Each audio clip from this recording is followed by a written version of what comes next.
പശ്ചിമഘട്ടത്തെ സംബന്ധിച്ച പ്രക്ഷോഭ വാർത്ത വിമാനത്താവളത്തിൻ്റെ വാർത്ത രണ്ടാം സ്ഥാനത്തേക്ക് എത്തിച്ചിട്ടുണ്ട് എന്നതൊരു യാഥാർത്ഥ്യമാണ്. അതുകൊണ്ട് പശ്ചിമഘട്ടത്തെ സംബന്ധിച്ച വാർത്തയും കൃഷിക്കാരുടെ വാർത്തയും എപ്പോഴും ഒന്നാമത് വാർത്തയാക്കുന്ന ദീപിക പച്ച നിറത്തിൽ തന്നെ ആ വാർത്ത ഇന്നും ഒന്നാമത്തെ പേജിലെ ഒന്നാമത്തെ വാർത്തയാക്കി നിലനിർത്തിയിട്ടുണ്ട്. മൂലമുറ്റത്ത് പ്രതിഷേധ കൊടുങ്കാറ്റുയർത്തി 10,000 എന്ന ശീർഷകത്തിലാണ് ഹൈറേഞ്ച് നിശ്ചലമായ 48 മണിക്കൂർ തെരുവുവാസ സമരം അവസാനിച്ച ഘട്ടത്തിൽ ഇന്നലെ രാത്രി പാതിരാത്രിക്കാണ് അത് അവസാനിച്ച ഘട്ടത്തിൽ ദീപിക ആ വാർത്ത റിപ്പോർട്ട് ചെയ്യുന്നത്. മൂലമറ്റത്ത് നിന്ന് ആ വാർത്ത ഇങ്ങനെ: ഗാഡ്ഗിൽ കസ്തൂരിരംഗൻ റിപ്പോർട്ടുകളിലെ കർഷക വിരുദ്ധ നിർദ്ദേശങ്ങളിൽ പ്രതിഷേധിച്ച് വെസ്റ്റേൺ ഘാട്ട് പീപ്പിൾസ് ഫോറത്തിൻ്റെ നേതൃത്വത്തിൽ ഇന്നലെ മൂലമറ്റം പവർ ഹൗസിലേക്ക് നടത്തിയ ഉപരോധ സമരത്തിൽ പ്രതിഷേധമിരമ്പി.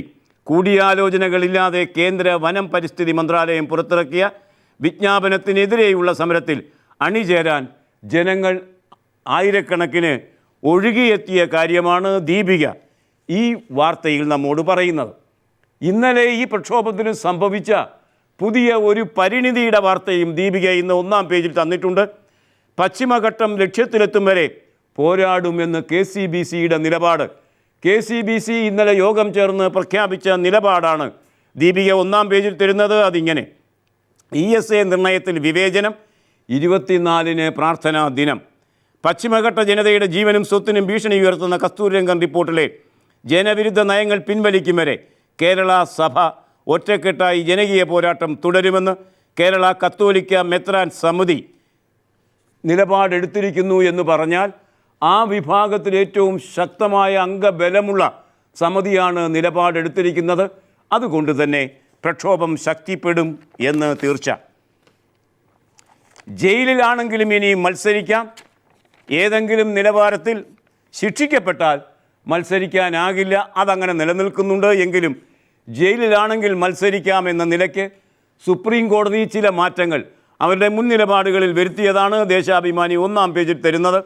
മുൻ നിലപാട് തിരുത്തി ജയിലിൽ കഴിയുന്നവർക്ക് മത്സരിക്കാം സുപ്രീം കോടതി. നാമനിർദ്ദേശ പത്രിക സമർപ്പിക്കുമ്പോൾ ജയിലിലോ പോലീസ് കസ്റ്റഡിയിലോ കഴിയുന്നവർക്ക് തെരഞ്ഞെടുപ്പിൽ മത്സരിക്കാനാകുമെന്ന് മുൻ നിലപാട് മത്സരിക്കാനാകില്ല എന്ന മുൻ നിലപാട് സുപ്രീം കോടതി തിരുത്തി. ഇതേ സംബന്ധിച്ച് പാർലമെൻറ്റ് പാസാക്കിയ ഭേദഗതിയെ അംഗീകരിച്ചുകൊണ്ടാണ് തിരുത്തിയത്. എന്നാൽ ക്രിമിനൽ കേസിൽ ശിക്ഷിക്കപ്പെടുന്നവർ അപ്പോൾ തന്നെ അയോഗ്യരാക്കപ്പെടുമെന്ന ഉത്തരവ് മറികടക്കുന്നതിനുള്ള നിയമ ഭേദഗതി ബില്ല് സർക്കാർ പാർലമെൻറ്റിൽ അവതരിപ്പിച്ചിരുന്നെങ്കിലും അത് പാസാക്കാൻ കഴിഞ്ഞില്ല. തുടർന്ന് ബിൽ ഓർഡിനൻസ് രൂപത്തിൽ സർക്കാർ കൊണ്ടുവന്നു. എന്നാൽ ഓർഡിനൻസിനെതിരെ വ്യാപക വിമർശനം ഉയർന്നതിനെ തുടർന്ന് പിൻവലിക്കാൻ നിർബന്ധിതരായി. ഓർഡിനൻസ് വലിച്ചു കീറി ചവറ്റുകൊട്ടയിലിടണമെന്ന് രാഹുൽ ഗാന്ധിയുടെ പരാമർശത്തെ തുടർന്നായിരുന്നു സർക്കാർ പെട്ടെന്ന് ഓർഡിനൻസ് പിൻവലിച്ചത്. അതുകൊണ്ട് ശിക്ഷിക്കപ്പെട്ടവർക്ക് ഏതായാലും മത്സരിക്കാൻ കഴിയില്ല എന്ന ഭാഗം ഇപ്പോഴും നിലനിൽക്കുന്നു എന്നാണ് ഈ ദേശാഭിമാനിയുടെ ഒന്നാം പേജ് വാർത്ത നമ്മോട് പറയുന്നത്. 4 കോടി രൂപയ്ക്കാണ് 1 ഡസൻ ഹെലികോപ്റ്ററുകൾ വാങ്ങാൻ തീരുമാനിച്ചിരുന്നത്. ഏതായാലും ആ ഇടപാട് റദ്ദാക്കുന്നു. ആ വാർത്ത ദേശാഭിമാനി ഇന്ത്യ ലോകം പേജ് തരുന്നു. അഴിമതി ആക്ഷേപത്തെ തുടർന്നാണ് റദ്ദാക്കുന്നത്. സാജൻ യെവുജീൻ ദില്ലിയിൽ നിന്ന് റിപ്പോർട്ട് ചെയ്യുന്നത് ഇങ്ങനെ: കോഴക്കേസിൽ കുടുങ്ങിയ 3,500 കോടി രൂപയുടെ അഗസ്റ്റ വെറ്റ്ലാൻഡ് ഹെലികോപ്റ്റർ ഇടപാട് റദ്ദാക്കാൻ കേന്ദ്ര സർക്കാർ തീരുമാനിച്ചു. 12 ഹെലികോപ്റ്റർ വാങ്ങാനുള്ള കരാറാണ് റദ്ദാക്കുന്നത്. കമ്പനിക്ക് ഇന്ത്യ അന്തിമ നോട്ടീസ് നൽകിയിരുന്നു എന്നാണ് ഈ വാർത്ത നമ്മോട് പറയുന്നത്. മോദിക്കെതിരെ വീണ്ടും ഒന്നിനു പിറകെ ഒന്നായി കേസ് വരുന്ന വാർത്ത അതേ പേജ് ദേശാഭിമാനി തരുന്നു. യുവതിയെ നിരീക്ഷിക്കാൻ രഹസ്യ പോലീസ്, മോഡിക്കെതിരെ IAS ഉദ്യോഗസ്ഥൻ സുപ്രീം കോടതിയിൽ. നരേന്ദ്രമോദിയുടെ താൽപ്പര്യാർത്ഥം യുവതിയെ നിരീക്ഷിക്കാൻ രഹസ്യ പോലീസിനെ നിയോഗിക്കുകയും ഫോൺ സംഭാഷണങ്ങൾ നിയമവിരുദ്ധമായി ചോർത്തുകയും ചെയ്ത ഗുജറാത്ത് സർക്കാരിൻ്റെ നടപടിയിൽ കേസെടുക്കണമെന്ന് സുപ്രീം കോടതിയിൽ ആവശ്യമുയർന്നിരിക്കുന്നു എന്നാണ് ഈ വാർത്ത പറയുന്നത്. മോഡിക്കെതിരെ നിയമ നടപടിയുമായി മുൻ DGP RB ശ്രീകുമാർ ഒരുങ്ങുന്നതിൻ്റെ വാർത്തയും ഇതേ പേജിൽ ദേശാഭിമാനി നമുക്ക് തന്നിരിക്കുന്നു. ഇന്ന് ഛത്തീസ്ഗഡ് 2ാം ഘട്ടം തെരഞ്ഞെടുപ്പ് കഴിഞ്ഞു. അത്ഭുതകരമാണ് പോളിംഗ്. 75% കഴിഞ്ഞ തവണത്തേക്കാൾ കൂടുതലാണ്. 75% പോളിംഗ്. മാവോ ആക്രമണം നിലനിന്നിരുന്ന ബസ്തർ മേഖലയിൽ കഴിഞ്ഞ തവണ നടന്ന 1ാം ഘട്ടം 18 മണ്ഡലങ്ങളിലെ തിരഞ്ഞെടുപ്പിൽ 71% പോളിംഗ് അത്ഭുതകരമായിരുന്നു. ഇത്തവണ 75. ഛത്തീസ്ഗഡിൽ ചൊവ്വാഴ്ച നടന്ന രണ്ടാം ഘട്ട വോട്ടെടുപ്പിൽ 74.7% പോളിംഗ് രേഖപ്പെടുത്തി. 19 ജില്ലകളിലെ 72 മണ്ഡലങ്ങളിലായിരുന്നു തെരഞ്ഞെടുപ്പ് എന്നും ഈ വാർത്ത മാതൃഭൂമി വാർത്ത നമ്മോട് പറയുന്നു.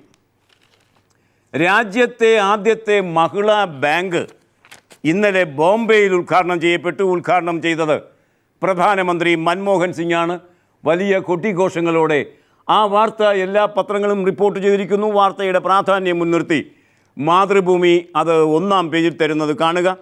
ആദ്യ മഹിളാ ബാങ്ക് പ്രവർത്തനം തുടങ്ങി. രാജ്യത്തെ ആദ്യ മഹിളാ ബാങ്ക് പ്രധാനമന്ത്രി ഡോക്ടർ മൻമോഹൻ സിംഗ് നരിമാൻ പോയിന്റിലെ എയർ ഇന്ത്യ ബിൽഡിങ്ങിൽ ഉദ്ഘാടനം ചെയ്തു. മുൻ പ്രധാനമന്ത്രി ഇന്ദിരാഗാന്ധിയുടെ 96-ാം ജന്മദിനത്തിൽ തന്നെയാണ് ഉദ്ഘാടനം നടന്നത്. അതുവഴി സ്ത്രീ ശാക്തീകരണത്തിന് ഒരു വലിയ മൂലക്കല്ല് ഉണ്ടായിരിക്കുന്നു എന്നാണ് പ്രധാനമന്ത്രി പ്രസംഗിച്ചത്. എന്നാൽ അതേ ദിവസം തന്നെ അതേ മുംബൈയിൽ കമൽ ഹാസൻ്റെ മകൾ സിനിമാ നടിയായ ശ്രുതി ഹാസൻ അവരുടെ വസതിയിൽ ആക്രമിക്കപ്പെട്ടു. അജ്ഞാതനായ ഒരാൾ അവരുടെ ഫ്ലാറ്റിൽ കടന്നു കയറുകയും ആക്രമിക്കുകയും ചെയ്ത വാർത്തയും ഇന്ന് പത്രലോകം റിപ്പോർട്ട് ചെയ്തിട്ടുണ്ട്. അതുകൊണ്ടും തീർന്നില്ല. ഇന്നലെ ബാംഗ്ലൂർ ഒരു ATM-ൽ കൗണ്ടറിൽ പാതി മലയാളിയായ ബാങ്ക് ഉദ്യോഗസ്ഥ ഏറ്റവും നിന്ദ്യമായി ആക്രമിക്കപ്പെട്ട് മരണത്തിൻ്റെ വക്കോളം എത്തിയ ഇപ്പോൾ അവർ തിരിച്ച് ജീവിതത്തിലേക്ക് വന്നു കഴിഞ്ഞിരിക്കുന്നു. ആ വാർത്തയും ഇന്ന് തന്നെയാണ് പത്രം റിപ്പോർട്ട് ചെയ്തിരിക്കുന്നത്. സ്ത്രീ ശാക്തീകരണത്തിൻ്റെ ആ വാർത്തകൾക്ക് ആദ്യ വാർത്തയ്ക്കൊപ്പം ഈ 2 വാർത്തകളും തുടർന്ന് ഇന്നലെ തന്നെയാണ് തിരുവനന്തപുരത്ത് ഷീ ടാക്സിയുടെ ഉദ്ഘാടനം നടന്ന വാർത്തയും ഇന്ന് നമ്മെ തേടിയെത്തുന്നു പത്രത്താളുകളിലൂടെ. റവന്യൂ വരുമാനത്തിൻ്റെ 90% ശമ്പളം, പെൻഷൻ തുടങ്ങിയ കാര്യങ്ങൾക്ക് വിനിയോഗിക്കുന്ന സംസ്ഥാനമാണ് കേരളം. എന്നിട്ടും ഇടത്തരക്കാർക്ക്, അധ്യാപകർക്കും NGO-മാർക്കും ശമ്പള കമ്മീഷൻ ഉടനെ അവരോധിക്കും എന്ന് മുഖ്യമന്ത്രി പ്രസംഗിച്ച കാര്യം മലയാള മനോരമ ആ വിഭാഗം ഏറ്റവും അധികം വായിക്കുന്ന പത്രമാകുന്നത് കൊണ്ടാകണം ആ മുഖ്യമന്ത്രിയുടെ പ്രസ്താവനയാണ് മനോരമ ലീഡാക്കിയിരിക്കുന്നത് കാണുക. ശമ്പള കമ്മീഷൻ ഉടൻ മുഖ്യമന്ത്രി. പെൻഷൻ പ്രായം കൂട്ടാൻ യുവജന സംഘടനകളുമായി അഭിപ്രായ സമന്വയത്തിലെത്തണം, അതുടനെ നടക്കില്ല. 10ാം ശമ്പള കമ്മീഷൻ നിയമന തീരുമാനം നീണ്ടുപോകില്ലെന്നും ഇക്കാര്യത്തിന് അതിവേഗം തീരുമാനമെടുക്കുമെന്നും മുഖ്യമന്ത്രി ഉമ്മൻചാണ്ടി. അടുത്ത തെരഞ്ഞെടുപ്പ് വരെ കമ്മീഷൻ നിയമനം നീട്ടുക എന്നത് UDF നയമല്ല. അതുകൊണ്ട് തെരഞ്ഞെടുപ്പിന് മുമ്പ് തന്നെ കമ്മീഷൻ ഉണ്ടാകും, ശമ്പള കമ്മീഷൻ ഉണ്ടാകും എന്നാണ് ഇതേ സംബന്ധിച്ച് മുഖ്യമന്ത്രി പറഞ്ഞിരിക്കുന്നത്. ഒരു പരാതി, പ്രത്യേകിച്ച് മുഖ്യമന്ത്രിയുടെ ഓഫീസുമായി ബന്ധപ്പെട്ട് നിൽക്കുന്ന സോളാർ വിവാദത്തിൻ്റെ കാലഘട്ടത്തിൽ ഒരു പരാതി മുഖ്യമന്ത്രി തള്ളി, ആഭ്യന്തരമന്ത്രിയും പരാതി തള്ളി. എന്നാൽ കോടതി കേസെടുത്തു. അതുവഴി അതിൻ്റെ ഇരയ്ക്ക് പുതിയ പ്രത്യാശയുടെ കിരണം നാമ്പെടുക്കുകയും ചെയ്ത വാർത്ത ഇന്ന് എല്ലാ പത്രങ്ങളും തന്നിട്ടുണ്ട്. മാധ്യമം എന്ന പത്രം കാണുക. സോളാർ മുഖ്യമന്ത്രിയും ആഭ്യന്തരമന്ത്രിയും തള്ളിയ പരാതിയിൽ കോടതി നേരിട്ട് കേസെടുത്തു. മുഖ്യമന്ത്രിയും ആഭ്യന്തരമന്ത്രിയും തള്ളിയ പരാതിയിൽ അഡീഷണൽ ചീഫ് ജുഡീഷ്യൽ മജിസ്ട്രേറ്റ് നേരിട്ട് കേസെടുത്തു. സൗരോർജ്ജ പ്ലാന്റുകളുടെ മൊത്ത വിതരണം വാഗ്ദാനം ചെയ്ത് 1,05,00,000 രൂപ തട്ടിയെന്ന പരാതിയിൽ സരിത S. നായർക്കും ബിജു രാധാകൃഷ്ണനുമെതിരെ വഞ്ചന, ഗൂഢാലോചന ഉൾപ്പെടെ കുറ്റങ്ങൾ ചുമത്തിയാണ് ACJM ടോമി വർഗീസ് നേരിട്ട് കേസെടുത്തത്. പരാതിക്കാരനായ ലിവ ബിൽഡേഴ്സ് ഉടമ കവടിയാർ സ്വദേശി TC മാത്യൂസ് നേരത്തെ ഇതേ പരാതി മുഖ്യമന്ത്രിക്കും ആഭ്യന്തരമന്ത്രിക്കും നൽകിയെങ്കിലും അത് കൈക്കൊള്ളപ്പെട്ടില്ല, അത് പരിഗണിക്കപ്പെടുകയുണ്ടായില്ല. ഏതായാലും മന്ത്രിമാർ തള്ളിയ TC മാത്യുവിന് നീതി കോടതി നൽകുന്ന വാർത്തയാണ്. ഇതേ സംബന്ധിച്ച് പത്രലോകം നമുക്ക് തരുന്ന മറ്റൊരു വാർത്ത. സ്വർണ്ണ നാണയ വിൽപ്പന, പ്രധാനമന്ത്രി അതിനക്കാര്യത്തിൽ ഇടപെടണം എന്ന് ജനയുഗം 1-ാം പേജ് വാർത്തയിലൂടെ ആവശ്യപ്പെട്ടിരിക്കുന്നു. സ്വർണ്ണ നാണയ വിൽപ്പന പ്രധാനമന്ത്രി ഇടപെടണമെന്ന് സുധാകർ റെഡ്ഡി CPIയുടെ നേതാവ്. പോസ്റ്റ് ഓഫീസ് വഴിയുള്ള സ്വർണ്ണ നാണയ വിൽപ്പന അവസാനിപ്പിക്കാൻ പ്രധാനമന്ത്രി അടിയന്തരമായി ഇടപെടണമെന്ന് CPI general secretary S. Sudhakar Reddy ആവശ്യപ്പെട്ടു. സ്വർണത്തിൻ്റെ ഇറക്കുമതിയും വിൽപ്പനയും നിയന്ത്രിക്കുന്നത് ലക്ഷ്യമാക്കിയുള്ള ധനമന്ത്രാലയത്തിൻ്റെ നിർദ്ദേശങ്ങൾക്ക് എതിരാണ് ഇപ്പോഴത്തെ നടപടിയെന്ന് സുധാകർ റെഡ്ഡി പ്രധാനമന്ത്രിക്ക് അയച്ച കത്തിൽ ചൂണ്ടിക്കാട്ടുന്നു എന്നാണ് ഈ വാർത്ത നമ്മോട് പറയുന്നത്. ഇനി ഇന്നത്തെ മുഖലേഖനങ്ങൾ. മോദിയുടെ ചരിത്ര നിരാസ നിലപാട് അങ്ങേയറ്റം വിചിത്രമാണെങ്കിലും അങ്ങേയറ്റം പുകഴ്പെറ്റതാണ്. അതേ മുൻനിർത്തി ഒരു വിചാരം PV ഷെബി ഇന്ന് ദേശാഭിമാനിയുടെ എഡിറ്റ് പേജ് ലേഖനത്തിൽ നടത്തിയിട്ടുണ്ട്. ഉരുക്കു മനുഷ്യനെ മോഡി കൂടെ കൂട്ടുമ്പോൾ എന്ന ശീർഷകത്തിലാണ് നർമ്മദാ നദീതീരത്തെ കെവാദിയ വീണ്ടും ഒരു സ്മാരകത്തെക്കുറിച്ചുള്ള ചർച്ചയും സംവാദങ്ങളും രാജ്യത്ത് ഉയർത്തിവിട്ടിരിക്കുന്നു. ഉരുക്കു മനുഷ്യനെന്ന് വിളിക്കപ്പെട്ട സ്വാതന്ത്ര്യ സമര നേതാവും രാജ്യത്തിൻ്റെ ആദ്യ ഉപപ്രധാനമന്ത്രിയുമായ സർദാർ വല്ലഭായ് പട്ടേലിൻ്റെ പ്രതിമയെ ചൊല്ലി സമീപകാലത്തുണ്ടായ വിവാദം ഗുജറാത്തിൽ ഒതുങ്ങുന്നതല്ല.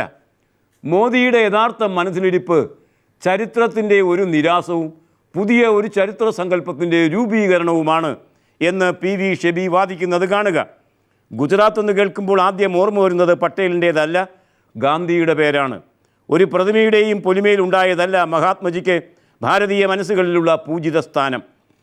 ഇങ്ങനെയൊരു നാട്ടിൽ പട്ടേൽ ഒരു ബിംബമായി ഉയർന്നു വരുന്നതല്ല. അതിൻ്റെ ലക്ഷ്യം ചരിത്രത്തെ വഴിതിരിച്ചുവിടാനുള്ള തന്ത്രമാകുന്നതാണ് അപകടം.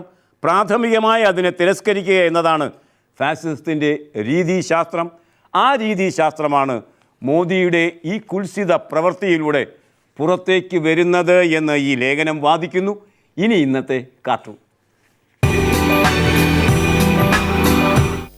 അഴിമതിയുടെ അനുപാതങ്ങൾ വാനോളം ഉയർത്തിയ 2Gയുടെ പശ്ചാത്തലത്തിലാണ് അണ്ണാ ഹസാരെയുടെ പ്രക്ഷോഭം അരങ്ങ് പിടിച്ചത് എന്ന് നമുക്കറിയാം. അതിൻ്റെ ആനുകാലിക അവസ്ഥ എന്ന് കാണണമെങ്കിൽ നാം ഈ കാർട്ടൂൺ കാണണം.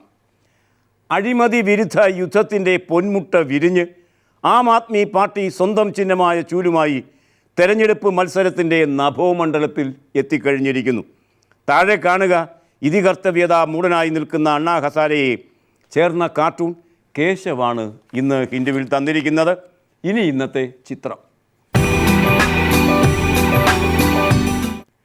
അന്തി എത്തുന്നതുവരെ പണി ചെയ്തു കഴിഞ്ഞു, എല്ലുമുറയെ പണി ചെയ്തു കഴിഞ്ഞു. അതിനുശേഷം ലഭിച്ച ഉൽപ്പന്നവുമായി ഇനി മടങ്ങാം. ഒരു മീൻപിടുത്ത ദൃശ്യമാണ്, അത് കാണുക. ഇത് തിരുവനന്തപുരത്തെ പൂന്തുറ കടപ്പുറമാണ്. അന്തി വരെ പണിയെടുത്ത് ലഭിച്ച മത്സ്യവുമായി കൂര പോകുന്ന മീൻപിടുത്തക്കാരാണ് ചിത്രത്തിൽ. കടലിൽ ഭാഗ്യം തേടിക്കഴിഞ്ഞു. ജീവിത സമുദ്രത്തിൻ്റെ ഭാഗ്യം ഇനിയും കനിയാനിരിക്കുന്നതേയുള്ളൂ എന്ന് രതീഷ് കുമാർ പകർത്തി ഹിന്ദു തന്ന ഈ ചിത്രം അതിൻ്റെ അടിക്കുറിപ്പിലൂടെ നമ്മോട് പറയുന്നു. ഈ ചിത്രത്തോടെ ഇന്നത്തെ വർത്തമാനം സമാപിക്കുകയാണ്. Nice day, good by.